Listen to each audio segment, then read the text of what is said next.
साबो के साथ आखिर क्या हुआ था एंड क्या शैंक्स वानो में आ चुका है, ये सब आज हमें इस वीडियो में जानने को मिले क्योंकि वन पीस चैप्टर 1054 के डिटेल स्पॉयलर्स आ चुके हैं और आज हम वही देखने वाले हैं। तो इस चैप्टर का नाम है फ्लेम एम्पर। इसका कवर पेज एक कलर स्प्रेड है जिसमें 4 नए योनकोस दिखाए गए हैं जो है लूफी, ब्लैकबियर्ड, शैंक्स एंड बग्गी। फिर ये चैप्टर स्टार्ट होता है फ्लावर कैपिटल में। किएमोन और बाकी रेड स्कैबर्ड्स ने देखा कि कोई शहर की ओर आ रहा है। किएमोन का कहना है कि लूफी, डोनो और उसके दोस्तों को पता नहीं चलना चाहिए कि यहाँ क्या हो रहा है। फिर वो घुसपैठिए से निपटने के लिए जाते हैं। ग्रीन बुल फ्लावर कैपिटल में चला आ रहा होता है और वो कुछ सोच भी रहा होता है। ग्रीन बुल कहता है दूसरों को इन्फ्लुएंस करने की पावर, ये हासिल करना काफी मुश्किल। अचानक स्कैबर्ड्स उसे रोकने के लिए ग्रीन बुल के सामने आते हैं। ग्रीन बुल कहता है समुराई मेरे रास्ते में मत आओ। राइजो का कहना है कि ये आदमी मरीन से कोई है और डेंजिरो कहता है कि ये बाहरी दुनिया में से लूफी के दुश्मनों में से कोई एक है। ग्रीन बुल उनसे बात करते हुए अपनी पावर को यूज करना शुरू कर देता है। ग्रीन बुल कहता है गाइड्स, तुम बाहरी दुनिया के बारे में कितना जानते हो? सेलेस्टियल ड्रैगन्स इस दुनिया के गॉड्स है। तुम्हारे जैसा देश जिसका वर्ल्ड गवर्नमेंट से कोई नाता नहीं है उसे कोई हक नहीं है। सॉरी, पर यही दुनिया की सच्चाई है। ग्रीन बुल अपने हाथ जमीन पर रखता है और उन पर हमला करने के लिए तरह तरह के पौधे उगाता है। ग्रीन बुल कहता है किनी को मोरी मोरी मतलब फॉरबिडन हेड वुड्स और कहता है मैं मोरी मोरिनो में एबिलिटी यूजर हूँ, एक फॉरेस्ट मैन, मैं ही नेचर हूँ, मैं समुद्र जैसे लाइफ का फादर हूँ। जब ग्रीन बुल नेचर कहता है तो वो लोगिया शब्द का यूज करता है। ग्रीन बुल बात करता रहता है। ग्रीन बुल कहता है मैं तुम्हें ह्यूमैनिटी पर एक सबक सिखाऊंगा। जीने के लिए हमें लोअर क्रीचर्स बनने की जरूरत है। हर कोई उन देशों को नीचे दबाकर जिंदा रहने के काबिल है जो वर्ल्ड गवर्नमेंट से रिलेटेड नहीं है। भेदभाव वो है जो हमें स्टेबिलिटी देता है। फिर हम एक इम्प्रेसिव डबल पेज में देख सकते हैं कि ग्रीन बुल किसी तरह के एक पेड़ में ट्रांसफॉर्म हो गया है और अपनी ब्रांचेस और रूट्स के साथ स्कैबर्ड्स पर अटैक करता है, लेकिन स्कैबर्ड्स अपने आप को डिफेंड कर लेते हैं। जबकि ग्रीन बुल अपनी स्पीच कंटिन्यू करता है। ग्रीन बुल कहता है इस देश में अनगिनत लोग मर सकते हैं और कोई कानून नहीं तोड़ा जाएगा। अगर तुम लोग मुझे रोक सकते हो तो रोक कर दिखाओ। स्ट्रॉयड लूफी को पकड़ने के लिए मैं हजारों लोगों को भी मार सकता हूँ। यामाटो रेड स्कैबर्ड्स के पीछे से आती है और ग्रीन बुल के सर पर अपने कानोबू से मारती है जिससे वो ग्रीन बुल को जमीन पर गिरा देती है। यामाटो ग्रीन बुल से कहती है कि अभी अभी उसने जो भी कहा है वो सब अनफॉरगिवेबल है। यामाटो के हमले से ग्रीन बुल को डैमेज होता है। वो कहता है कि ये बहुत स्ट्रॉन्ग हाकी थी। यामाटो का कहना है कि वानो ने 20 सालों तक बहुत सफर किया है और जब फाइनली ये देश आजाद हो गया है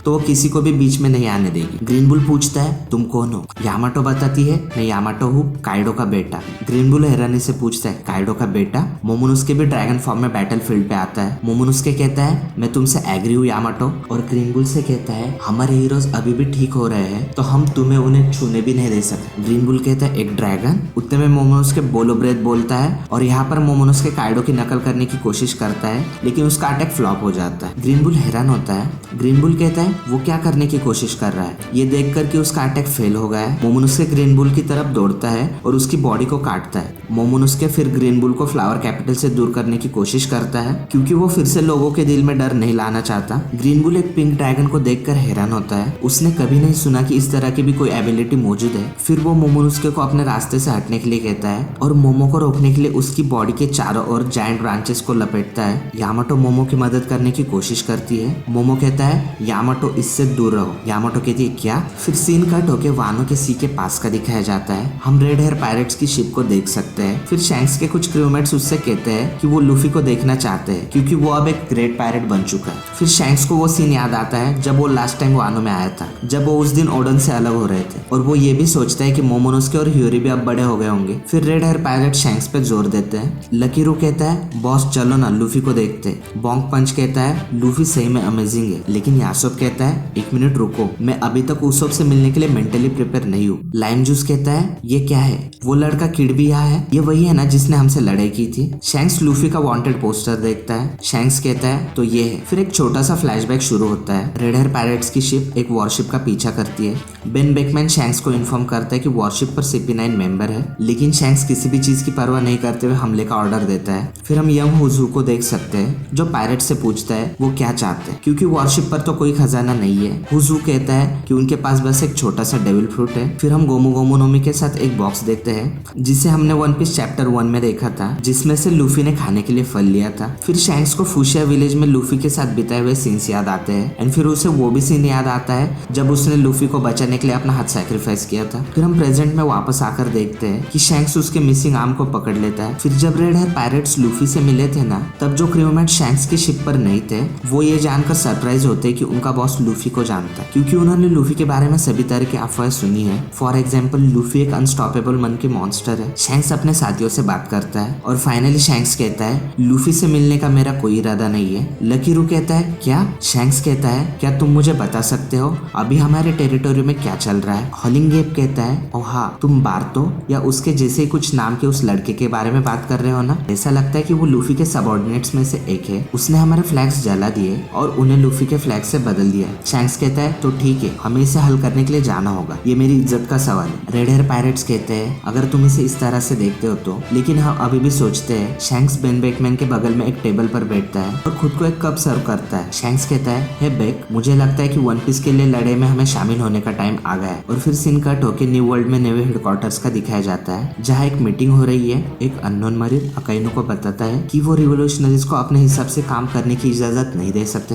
अकाइनो उसे कहता है कि वो पहले से ही जानता है, लेकिन उसके पास हर चीज के लिए सफिशिएंट ट्रूप्स नहीं है। हम देखते हैं कि अकाइनो, किजारू और अननोन मरीन मीटिंग में है। अननोन मरीन कहता है साबो द फ्लेम एम्परर अब पूरी दुनिया में एक हीरो है। नेप्टेरी कोबरा का परिवार उन 20 राज्यों का एक मेंबर है जिन्होंने 800 साल पहले वर्ल्ड गवर्नमेंट को बनाया था, जिन्होंने रेवरी में भी पार्टिसिपेट किया था। इस आदमी का मर्डर रिवोल्यूशनरी आर्मी के लिए एक इम्पोर्टेंट अचीवमेंट है। जैसे कि अननोन मरीन ये कहता है, हम न्यूज़पेपर की हेडलाइन देखते हैं जिसमें कहा गया है कि साबो ने अलाबास्टा किंगडम के किंग नेफ्टारी कोबरा का मर्डर किया। तब अननोन मरीन कहता है कि जब रेवरी सेलिब्रेट हो रही थी तब मारिजोस की जमीन पर क्या हुआ? मर्डर के कुछ घंटे पहले सेलेस्टियल ड्रैगन्स के रेसिडेंशियल एरिया में गॉड्स की जमीन पर वर्ल्ड नोबल्स का प्रतीक सेलेस्टियल ड्रैगन्स का हुप नष्ट हो गया था। ये वॉर की घोषणा थी। और ये बातें चलते वक्त हम देख सकते हैं कि एक सेलेस्टियल ड्रैगन्स का फ्लैग एक बिल्डिंग के ऊपर फड़फड़ा रहा है और उस इंसिडेंट के दौरान ये जल गया था। फिर अननोन मरीन कहता है एडमिरल ग्रीन बुल और फुजिडोरा के लीड में सोल्जर्स ने फाइट की, लेकिन एंड में रिवोल्यूशनरी आर्मी के एक फॉर्मर मेंबर